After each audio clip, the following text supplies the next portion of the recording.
Friends, welcome to DKM Maths Tutorial Center. இப்போ நம்ம பார்க்க போகிறது 10th Mathsல exercise 1.4ல the first sum என்னன்னா determine whether the graph given below represent function. ஒரு 4 graph கொடுத்துருக்காங்க, அந்த 4 கிராஃப்மே ஃபங்க்ஷனா இல்லையான்னு கண்டுபிடிக்கணும். அதே மாதிரி give reason for your answers concerning each graph.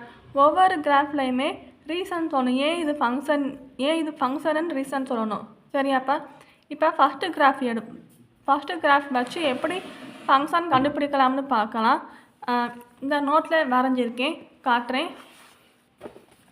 இப்போ ஃபஸ்ட்டு கிராஃப் வந்து இந்த மாதிரி இருக்கா? ஸோ இந்த மாதிரி இருந்தால் இப்போ இந்த மாதிரி டயக்ராம் வந்து கொடுத்துருக்காங்க. இந்த லைன் இந்த நேரம் ஒய் ஆக்சிஸ் இதான் என்னப்பா ஒய் ஆக்சிஸு. ஸோ ஒய் ஆக்சிஸுக்கு பேரலாக ஒரு ஸ்ட்ரைட் லைன் இங்கே வந்து வரைஞ்சிருக்கேன், இங்கேருந்து இது வரை வரைஞ்சிருக்கேன். எப்படி வேணால் வரையலாம், ஆனால் அந்த கர்வ் மேலே தான் வரையணும். ஸோ இங்கேருந்து கொஞ்சம் தள்ளி ஒரு ஸ்ட்ரைட் லைன் வரைஞ்சிக்கோங்க. இந்த கர்வ் கொடுத்துருக்காங்களே அவங்களே. ஸோ இந்த கர்வ் நேரம் இப்படி வரைஞ்சிக்கோங்க. அதாவது நான் புக்கில் திருப்பி காட்டுறேன். ஸோ அதாவது புக்கில் இப்படி கிராஃப் கொடுத்துருக்காங்களேப்பா, இது எக்ஸ் ஆக்சிஸ், இது ஒய் ஆக்சிஸ். இந்த கர்வ் வந்து இப்படி கொடுத்துருக்காங்க. ஸோ இப்படி கொடுக்கும்போது அந்த எப்பயுமே கிராஃபில் இந்த ஃபங்க்ஷனாக இல்லையான்னு கண்டுபிடிக்கணும்னா ஒய் ஆக்சிஸ்க்கு நேராக தான் ஒரு லைன் போடணும். இப்போ ஒய் ஆக்சிஸ் இப்படி இருக்குன்னா அதே மாதிரி இப்படி ஒரு லைன் போடணும். இந்த கர்வ் இருக்குல்ல, இந்த கர்வுக்கு மேலே தான் லைன் போடணும். ஸோ அப்படி லைன் போடும்போது இங்கே ஒரு பாயிண்டில் மீட் ஆகுது இந்த கர்வு, அதே மாதிரி இங்கே ஒரு பாயிண்டில் மீட் ஆகுது. ஸோ 2 பாயிண்டில் வந்து அந்த லைன் வந்து அந்த கிராஃபுக்கு இங்கனுக்குள்ளே ஒரு பாயிண்ட்லையும் இங்கனுக்குள்ளே ஒரு பாயிண்ட்லையும் மீட் ஆகுது. அதை தான் நான் இங்கே போட்டிருக்கேன். இங்கனுக்குள்ளே ஒரு பாயிண்ட்லையும் இங்கனுக்குள்ளே ஒரு பாயிண்ட்லையும் மீட் ஆகுது. அதனால தான் இது வந்து ஃபங்க்ஷன் கிடையாது. If we draw a parallel line to y axis then we get 2 points in the curve. So இந்த கர்வில் 2 பாயிண்டில் வந்து அந்த ஸ்ட்ரைட் லைன் வந்து மீட் ஆகுது. அதனால தான் இது வந்து ஃபங்க்ஷன் கிடையாது நீங்கள் வந்து எழுதியிருக்கேன். அதே மாதிரி இப்போ இங்கே பாருங்களேன். இப்போ இது வந்து கிராஃப் இங்கே இருக்குது, இந்த கர்வ் வந்து இங்கே இருக்குது. இப்போ இங்கே ஒரு ஸ்ட்ரைட் லைன் வந்து இப்படி போடுவோம்.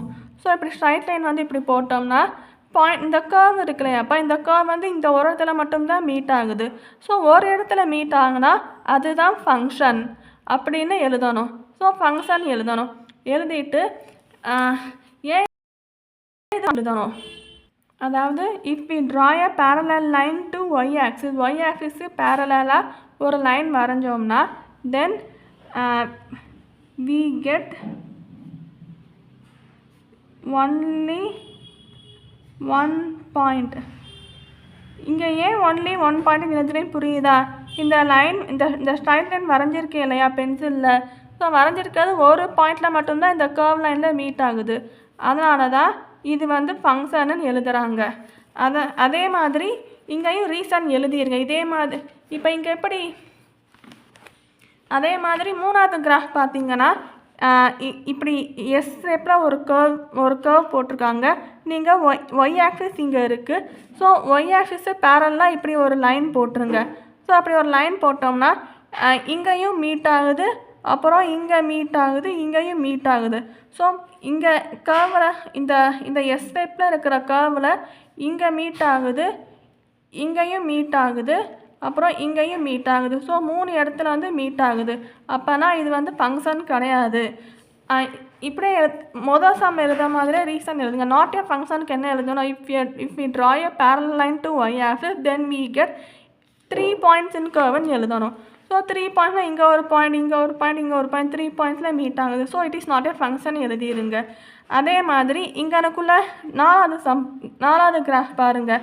ஒரு ஸ்ட்ரைட் லைன் வந்து இங்கே வந்து போடணும். ஸோ ஸ்ட்ரைட் லைன் இங்கே வந்து போட்டோம்னா இங்கே பார்த்தீங்கன்னா இந்த கொஸ்டினில் வந்து இந்த கிராஃப் கொடுத்துருக்காங்க இல்லையா, கிராஃப் வந்து இங்கேருந்து இங்கே வர ஒரு லைன் கொடுத்துருக்காங்க. அந்த லைனில் இங்கனுக்குள்ளே ஒரு இடத்துல மட்டும்தான் மீட் ஆகுது. ஸோ அப்போனா இட் இஸ் ஏ ஃபங்க்ஷன். அதாவது இங்கனுக்குள்ளே ஃபங்க்ஷனுக்குரிய கமெண்ட் எழுதியிருக்கோம், இந்த ஃபங்க்ஷனுக்குரிய ரீசன் என்னன்னு எழுதியிருக்கோம் பாருங்கள். We get only 1 point. So only 1 point மட்டும் மீட் ஆனாலே அது வந்து ஃபங்க்ஷன் தான் மீனிங். ஸோ அவ்வளோதான்ப்பா இந்த sum. Thank you so much for வாட்சிங் கைஸ். இந்த சம் வந்து ரொம்ப ஈஸி தான், நல்லா பார்த்து எழுதுங்கப்பா. ஃபஸ்ட்டு கிராஃப், செகண்டு கிராஃப், அப்புறம் தேர்டு கிராஃப், அப்புறம் ஃபோர்த்து கிராஃப். தேங்க்யூப்பா.